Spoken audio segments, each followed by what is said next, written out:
오늘 말씀은 슬기로운 신앙생활이라는 제목을 가지고 함께 은혜를 나누고자 합니다. 제가 작년에 이 슬기로운 신앙생활이라는 주제를 가지고 시리즈로 몇 번 설교를 했는데, 오늘은 그때는 이제 실천적인 말씀을 나누었는데, 오늘은 원론적인 기본으로 돌아가서 다시 말씀을 나누고자 합니다. 여러분, 우리가 무슨 일을 할 때에, 어떤 일을 할 때에 슬기롭게 하는 것이 참 중요하죠. 같은 일들을 하더라도 아무 생각, 아무 뜻 없이 하는 것보다 슬기롭게 하면 그만큼 일이 수월하게 되고 빠르게 잘 이루어진다는 것입니다. 여러분, 우리의 신앙생활도 마찬가지죠. 우리가 이왕에 예수님 믿고 우리가 신앙생활을 한다면 슬기롭게 신앙생활을 하는 것이 우리의 인생을 볼 때에 복 있게 살아가는 방법인 줄 믿으시기 바랍니다. 그래서 오늘 슬기로운 신앙생활을 할 때에 그럼 어떤 것이 슬기로운 생활이냐라는 것을 함께 나누고자 합니다. 첫 번째는 바로 하나님을 사랑하는 신앙이 슬기로운 신앙입니다. 우리 14절 말씀을 함께 읽겠습니다. 14절 말씀입니다. 하나님이 이르시되 그가 나를 사랑한즉 내가 그를 건지리라. 그가 내 이름을 안즉 내가 그를 높이리라 라고 말씀하고 계십니다. 말씀해 보면 그가 나를 사랑한즉, 하나님을 나를 사랑한즉 이라고 말씀하고 계십니다. 우리가 하나님을 사랑하면 하나님께서 내 이름을 아셔서 나를 높이실 뿐만 아니라 어려운 가운데, 공고 가운데 나를 건지신다라고 말씀하고 계시죠. 이스라엘 하나님께서는 나를 사랑하는 것을 너무나도 중요하게 생각을 하셨어요. 그래서 이스라엘 백성들에게 쉐마라고 하는 아주 유명한 이스라엘의 제일 가는 규명을 그들에게 주셨죠. 신명기 6장 4절에서 5절 말씀에 이렇게 얘기하고 있습니다. 우리가 다 잘 아시는 말씀인데요, 함께 읽겠습니다. 이스라엘아 들으라. 우리 하나님 여호와는 오직 유일한 하나님이시니 너는 마음을 다하고 뜻을 다하고 힘을 다하여 내 하나님 여호와를 사랑하라 라고 말씀하고 계십니다. 그래서 이스라엘 민족들은요, 항상 이 말씀을 머리 미간에 새기고 또 팔에 새기고 문구를 새겨서 문설주에 새겨서 오고 가며 그 말씀을 보고 항상 기억하고 이처럼 살고자 애썼다는 것이죠. 여러분, 하나님을 사랑하는 것, 그것이 바로 슬기로운 신앙의 가장 기본인 줄 믿으시기 바랍니다. 여러분, 우리가 신앙생활 할 때에 하나님을 사랑하는 것만큼 중요한 것이 무엇이 있겠습니까? 근데 여러분, 당연히 하나님을 사랑해야지, 당연히 우리가 신앙인으로서 하나님을 사랑하는 것이 당연한 것이 아닌가라고 생각이 들지만, 그러나 때때로 우리의 삶 가운데 이것을 잊고 살 때가 너무 많이 있다는 것입니다.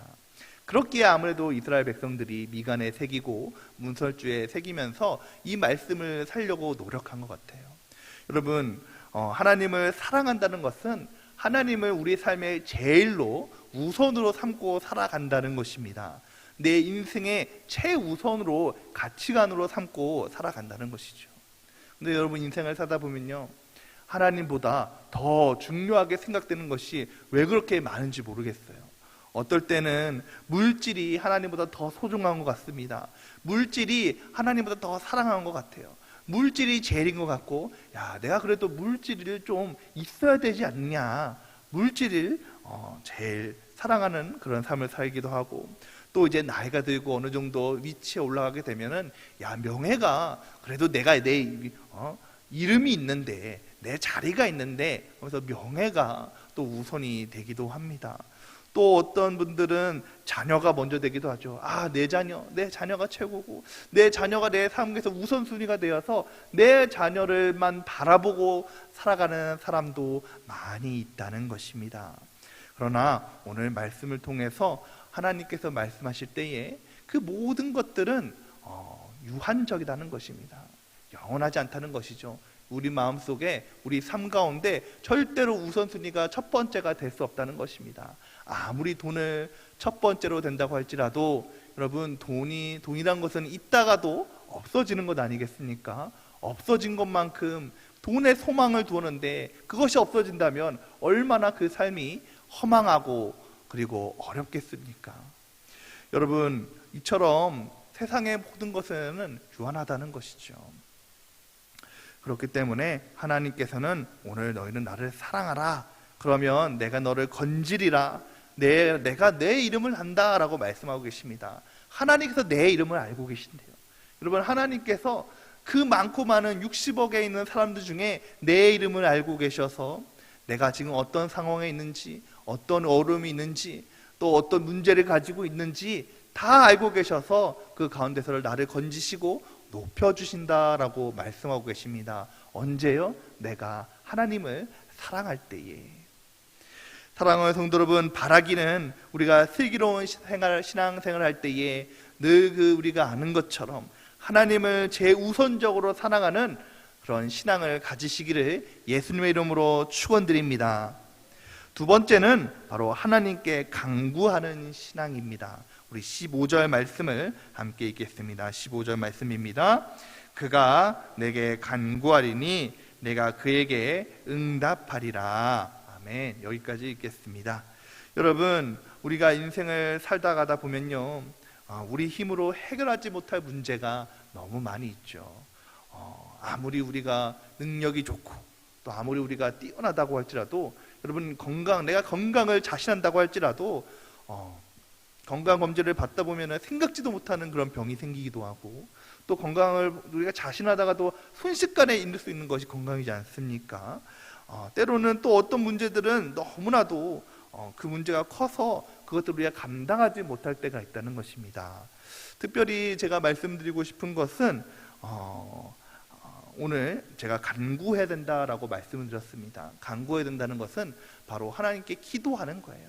여러분, 흔히 기도하는 것을 하나님과 대화한다라고 말하지 않습니까? 우리가 일방적으로 하나님 이거 해주세요, 이거 해주세요, 이것도 필요해요, 이것도 좀 해주세요라는 것이 아니라 내가 하나님께 우리의 마음을 드리고 또 하나님께 우리의 모든 것을 나아갈 때에, 쏟을 때에 때로는 우리의 필요를 구할 때도 있겠지요. 그러나 우리의 내 마음을 하나님께 쏟을 때에 하나님께서 내 마음을 들으시고 응답하시고 상호 왔다 갔다 하는 것이 대화지 않습니까? 근데 여러분, 이 부모하고 자녀의 사이에 요새 큰 문제가 하나 있는데 그것이 뭔지 아세요? 그것은 바로 대화가 없다는 거예요. 요새 와서 큰 부모와 자녀 가운데 문제 하나가 대화가 없다는 것입니다. 어렸을 때야 이제 부모의 말을 듣고 이제 학교 갔다 오면 뭐 엄마 이런 일이 있었어, 저런 일이 있었어 막 얘기를 하더라고요. 우리 이제 막내딸이 오늘 제 친구하고 막 오늘 무슨 일이 있었는데 얘가 오늘 내가 무슨 말을 했는데 얘가 막 나를 왕따 시키려고 하고 막 그런 얘기를 막 하더라고요. 막 이렇게 얘기를 막 물어보지도 않았는데 막 이런 얘기들을 막 해요. 근데 여러분, 조금만 크면요 말을 안 하죠. 그리고 나서 이제 자기 방에 쑥 들어가 버립니다. 그리고 요새는 또 핸드폰이 있어가지고 여러분, 이 핸드폰 때문에 말을 하지 않잖아요. 밥을 먹을 때도 식당에 가보면요, 이 식당에 이렇게 둘러앉아서 음식 나올 때까지 말을 안 하고 핸드폰만 하고 있어요. 그리고 서울에 보면은 사람들이 다 길거리에 핸드폰만 보고 있고 지하철역에서 핸드폰만 하고 있고, 이 핸드폰을 많이 하더라고요. 있으니까 대화가 끊어지는 것 같아요. 어쨌든 이 대화가 끊어지게 되니까 부모는 자식의 마음을 모르게 되는 것이고 자녀 역시 부모의 마음을 알 수가 없게 되는 것이죠. 저희 아버지께서 경상도 분이세요. 경상도 김천의 고향이신데, 이제 저는 어렸을 때부터 이제 서울에서 살았으니까, 태어나기는 김천에 태어났지만 그래서 이제 서울 정선을 가지고 있는 반면 저희 아버지는 아주 오리지널 경상도 분이셔서 아주 무뚝뚝하십니다. 그래서 사실 잘 통화는 잘 안 해요. 잘 안 하는데 가끔 가다가 이제 저도 이제 연락을 잘 못 드리는데 잘 드리다 하다가 궁금하셨는지 대뜸 전화하실 때가 있어요. 그래서 딱 전화해서 여보세요 받으면은 바로 그냥 하시는 말들이 밥 먹었냐 이렇게 물어보시는 거예요. 근데 저도 이제 처음에는 예, 밥 먹었어요 이렇게 얘기했는데, 저도 이제 아이를 낳고 이제 부모가 돼 보니까 이제 그 밥 먹었냐, 예, 근데 세월을 지나 보니까 그 밥 먹었냐에는 여러 가지 뜻이 있더라고요. 그 밥 먹었냐라는 거에는 정말로 밥을 끼니를 챙겨 먹었냐라는 뜻도 있고, 그리고 잘 살고 있냐, 무슨 일 없느냐 이런 얘기도 있더라고요. 그리고 왜 내가 연락하게 하냐 이런 것도 있고, 어쨌든 근데 이제 말을 안 하면 그 뜻을 알 수가 없잖아요. 이제 세월이 지나니까 이해하게 되는데, 여러분 이게 부모 자식 간에도 이렇게 소통이 중요한데 하나님과 우리 사이에 대화를 하는 것이 얼마나 중요하겠습니까? 여러분 흔히 하나님은 우리의 아버지시여 우리는 하나님의 자녀입니다 라고 얘기하는데, 아버지이신 하나님께서 우리의 말을, 우리의 대화를 듣고 싶어하는 것은 당연한 것 아니겠습니까? 근데 여러분 때로는 우리는 너무 그것을 잃어버리고 산 것 같아요. 물론 기도는 하죠. 그런데 기도할 때에 꼭 어린아이처럼 하나님 이것 좀 필요해요, 이것 좀 해주세요, 하나님 나 이것 좀 도와주세요, 하나님 나 이것 좀 해결해 주세요. 여러분 우리가 하나님께서는 늘 우리의 목소리를 듣기를 소망하시는데, 얼마나 하나님께서 우리의 목소리를 듣기를 소망하시는지 우리가 잘 아시는 예레미야 33장 3절 말씀에 이렇게 얘기하고 있습니다. 예레미야 33장 3절 말씀, 너는 내게 부르짖으라 내가 내게 응답하겠고 내가 알지 못하는 크고 은밀한 일을 내게 보이리라. 아멘. 하나님께서 얼마나 말씀이 듣고 싶으셨으면 야 너는 좀 나에게 부르짖으라 라고 말씀하시겠어요. 사랑하는 성도 여러분, 우리가 어떤 공고한 일을 당할 때에, 어려운 일을 당할 때에 당장 그 일을 해결만한 힘 있는 사람, 또 어떤 방법을 찾기보다 하나님께 기도하시는 저 여러분이 되시기를 예수님의 이름으로 축원드립니다. 우리가 하나님 앞에 구하기만 하면, 하나님께 간구하기만 하면 언제든지 하나님께서 우리의 목소리에 귀를 기울이실 준비가 되어 주시고, 그리고 응답하실 준비가 되어신 줄 하나님이신 줄 믿으시기 바랍니다. 바라기는 우리의 모든 삶 가운데 하나님께 간구하시는 저 여러분이 되시기를 다시 한번 축원드립니다. 마지막으로 세 번째는요, 하나님과 동행하는 신앙입니다. 우리 15절 말씀을 다시 한번 읽겠습니다. 15절 말씀입니다. 그가 내게 간구하리니 내가 그에게 응답하리라. 그들이 환난 당할 때에 내가 그와 함께하여 그를 건지고 영화롭게 하리라. 아멘. 말씀을 보니까 그들이 환난 당할 때에 내가 그들과 함께하여 라고 말씀하고 계십니다. 함께한다는 것은 바로 우리와 함께 동행한다는 것이죠. 늘 어디 있든지 무슨 일을 하든 간에 나와 같이 있고 싶어 하신다는 것입니다. 슬기로운 신앙생활이 되기 위해서는 하나님과 동행하는 신앙이 되어야 된다는 것이죠. 여러분 우리 주님과 동행하면 염려할 것이 없은 줄 믿으시기 바랍니다. 주님의 손을 붙잡고 가면 그것이 기쁨이고 축복인 줄 믿으시기 바랍니다. 여러분 에녹이 그와 같은 삶을 살았죠. 여러분 에녹이 일생 동안 살아가면서 성경 말씀에 보면 그 많은 말씀들이 없어요. 그냥 에녹이라는 사람이 있었고 365년 동안 살았고 하나님께서 그를 데려가셨다, 그 밖에 없거든요. 여러분 하나님과 그 말뜻은 그 삶이 아주 평탄했다라는 것입니다. 하나님께서 함께 하시니까 특별히 성경 말씀에 기록될 것이 없을 정도로 아주 평탄하고 형통한 삶을 살았다는 것입니다. 사랑하는 성도 여러분, 바라기는 이러한 삶이 우리 모두의 삶이 되시기를 예수님의 이름으로 축원드립니다. 평탄한 삶, 형통한 삶. 여러분 히브리서 11장 5절 말씀해 보니까 이렇게 말씀하고 계십니다. 히브리서 11장 5절 말씀, 믿음으로 에녹은 죽음을 보지 않고 옮겨졌으니 하나님의 그를 옮기심으로 다시 보이지 아니하였느니라. 그는 옮겨지기 전에 하나님을 기쁘시게 하는 자라 증거를 받았느니라. 여러분 옛날에 이성봉 목사님, 우리 성결교단의 유명한 분이시죠. 이 이성봉 목사님의 예화가 종종 말씀드린 적이 있는데, 이 분은 어느 곳은 가던데 왼손을 꼭 이렇게 주먹을 쥐고 다니시더래요. 그래서 한 권사님이 아니 목사님 왜 그렇게 매일매일 주먹을 꼭 쥐고 다니세요? 그러니까 이 손은 하나님의 손을 꼭 붙잡고 있는 손이야, 내가 죽을 때까지 놓지 않을 거야 라고 말씀하셨다고 합니다.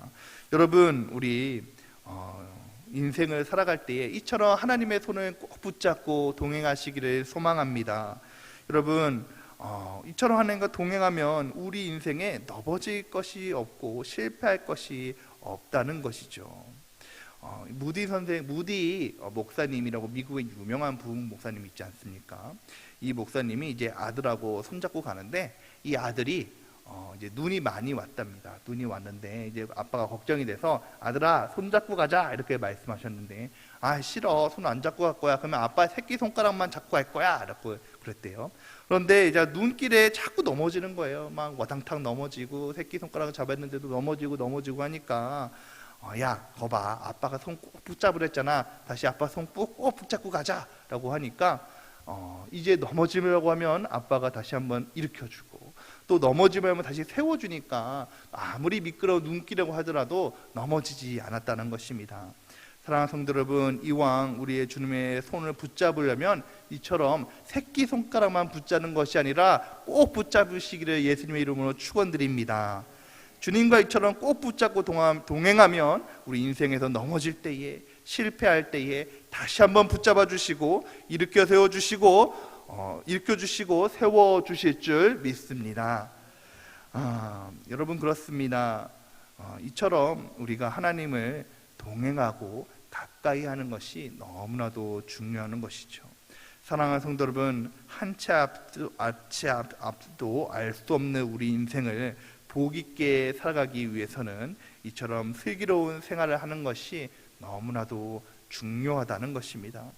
여러분, 하나님을 제일로 사랑하는 신앙, 하나님께 간구하는 신앙, 하나님과 동행하는 신앙이 곧 우리의 신앙이 되어서 날마다 은혜를 체험하시고 또 감사와 찬양이 넘치는 복된 인생 되기를 예수님의 이름으로 축원드립니다.